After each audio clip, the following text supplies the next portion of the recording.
What's good, YouTube? Dmgaming here, y'all, man. So I have some awesome news. Well, it's awesome news. It's good news. It's good news. Very good news. But first, I hope everybody's had a past good couple of days. I know we didn't upload, what has it been like, 2 days or whatever. But guys, I'm officially on winter break. So I have the entire week of no school. So I am probably going to plan a live stream. I'm probably going to do it for Wednesday, just somewhere in the middle of the week or something like that. So, I don't know what that was. Probably going to do that for Wednesday. So, stay tuned for that. And then also, guys, if you're new to the channel, please subscribe. It's completely free. Doesn't cost you anything at all. And that's about it. It's free. Like, bro, just click it. That's it. Now, guys, I will say this, man. Dragon Ball Z Kakarot, before this game came out, people were, there were some people who were skeptical, and I'm not going to say there's anything wrong with that. I mean, people have a right to be, skeptical of a game. Like, that's nothing new. But what people don't realize, and that's what today's video is about, guys. Dragon Ball Z Kakarot sold over, I've heard figures anywhere from 1.5 million to 1.8 million in the first week of release. And then I've heard in the first month. Regardless, those are some outstanding numbers, guys. Almost 2 million. I mean, by this time, yes, they've sold over 2 million copies. Oh my gosh, guys. That's amazing. That is amazing. Yeah, it had to have been the first week, because in the first week, it came out in January, and it's the 15th today. So yeah, it would have to have been in its first week, which is astounding for it to have sold that much. And if you do the numbers, 1.5 million. And let's say at the least, everybody bought the base version, which was $60. That's almost $100. That's $90 million, guys, in 1 week. Like, and we know it's more than that, because some people bought the deluxe, some people bought the ultimate, some people bought the collector's edition. And it could have been 1.8 million. Like, regardless, in its first month, this game has netted at least $100 million and almost 2 million copies, guys. That is freaking amazing. So amazing that they did an article about it. And I'm going to show that to you here. This is from Access, the Hollywood Reporter. I was going to say Access Hollywood. Article was written yesterday by Patrick Shanley. Shout out to Patrick Shanley. And y'all can go read this article. I'm going to post a link to it in the description box down below.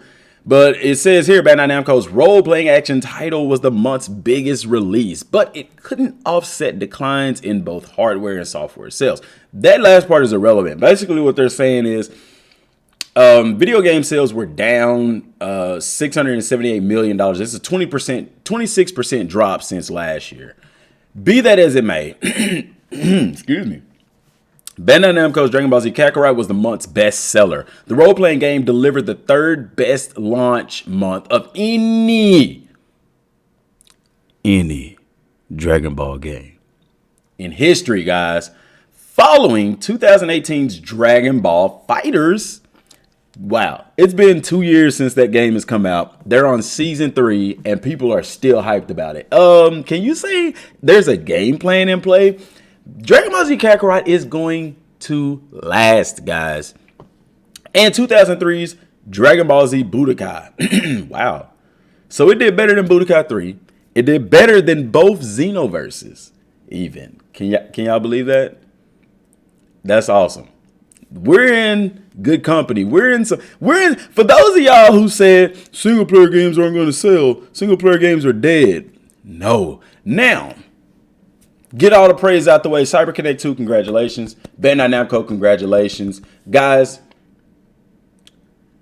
This game was pushed back. Let's get some gameplay going, guys. It outsold Modern Warfare, which didn't come out this January anyway. I think it came out sometime last year, but I digress. Let's look at some gameplay here while we're talking, because why not? So the game was pushed back. In my opinion, you know, I have to be realistic about things. Dragon Ball Z Kakarot being pushed back possibly was the best thing that could have ever happened to this game. And I personally believe that the game was finished in this year. They could have put it out last year if they wanted to. They didn't have to wait to January.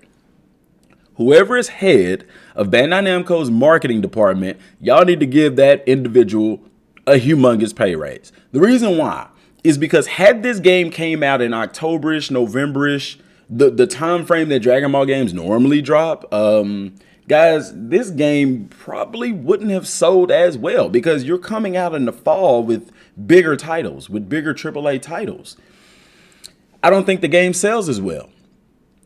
What significant game came out in January? I don't know any. If y'all do, let me know in the comment section down below. But there was literally no competition, in my opinion.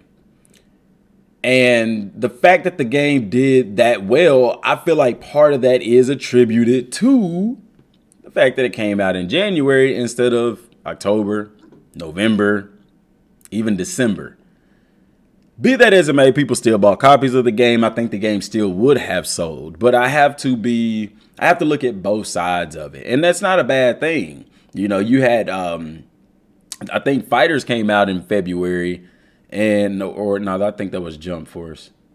I can't remember, guys. But there's something special going on here, man. There's something special going on here. Needless to say, the game sold, made them a junk ton of money. And I think that this has changed the game plan up a little bit. I think this is why, you know, at first they told us about Trunks' time machine and how it would work.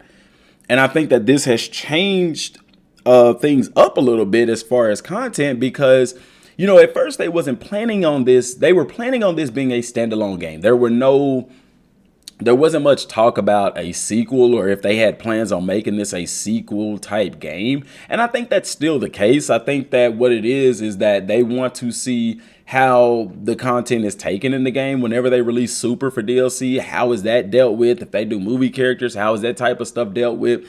And I think as far as sequel, what we'll get into the mindset of is I really think the sequel will deal with created avatars. I mean, because that resonates through most of their games. And in my opinion, that would sell so many more copies. I still think they stick with the single player model for the sake of how well the story was and the balancing and things like that. But I believe there is a possibility they could dive into some online versus mode, you know. I really hope they stick with what they have. I love the single player aspect. I mean, if I want multiplayer, I can play Xenoverse. I can play Fighters. I think they'll do another Xenoverse. It makes sense to. I mean, Xenoverse 1 and 2 both collectively sold over 10 million copies. So, you know, you could keep that Xenoverse element there for the multiplayer element and experience, and then keep Dragon Ball Z Kakarot, or Super, whatever you want to call the next one, keep that there as a series for the single player experience. The game has shown that model works. So I don't, you know, in the business world, if it ain't broke, you don't fix it. You know what I'm saying? So I don't see them changing anything. But only thing I do see, like, since it's done as well, and I believe it's exceeded their expectations. I think they had it set that they wanted to sell around 2 million. Now, when a company sets a target, that target is best case scenario type thing. You know what I'm saying? I think that they're very happy with if it just sold 1 million, but for it to sell almost 2 million, that blows the roof off of things. So guys, expect this game to stick around. Why are we showing ads? You know what? They're showing an ad. I'm going to show an ad too. This is Beautiful Halo, guys, and they are giving us a discount. The link to this is in the description box down below, and I'm just showing off a little bit of what they have because they're showing an ad on another video. I like this hoodie right here. That's pretty dope. I like that Ultra Instinct one. I don't know if oh, there's more. Guys, y'all can check all of these out. Like I said, the link is in the description box below. They're already discounted. You can see some of the prices here, but using promo code Dmgaming will give you a even bigger discount. I actually have this one. I don't have that color though. I want that black. Guys, remind me to order that black and white one. And that one, and the orange one. That's dope. Let's favorite that one right now. That's dope. I see, I don't want to do all that right now.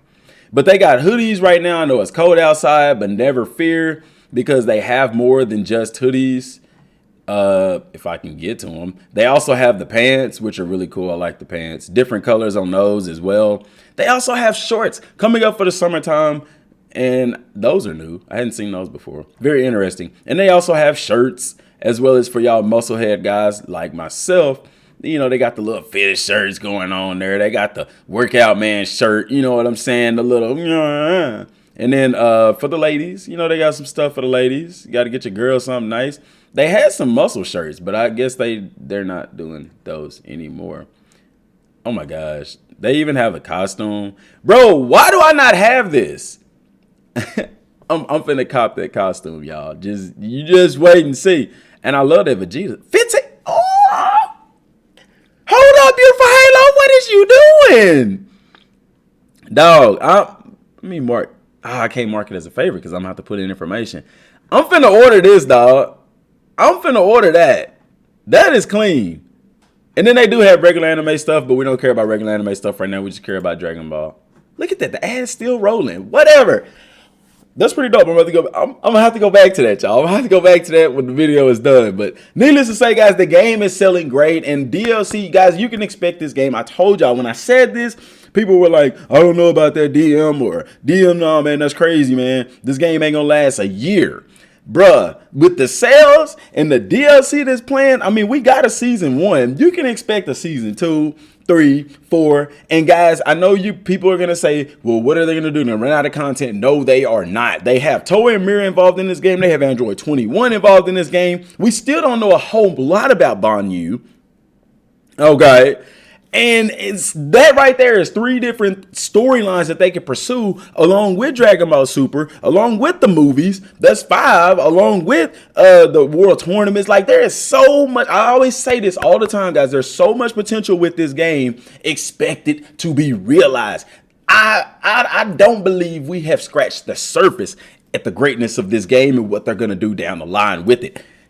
All we need, Bandai Namco and CyberConnect 2, is a little bit more transparency. Let us know what the plans are. You know what I'm saying? Get some hype going. But unfortunately, guys, as far as DLC, I'm pretty sure we won't get anything till May. I'm thinking, they said it's springtime because we ain't got the Tao Papa logs. So I'm thinking it's finna be March. I would say April. We'll start hearing about what the DLC is in March, and I think it'll release in April. But, you know, who am I but a Dragon Ball Z Kakarot YouTuber? What do I know? But guys, that's all I got for right now, man. I hope y'all have an amazing, energy positive filled weekend, guys. Till next time, thanks for watching. Peace.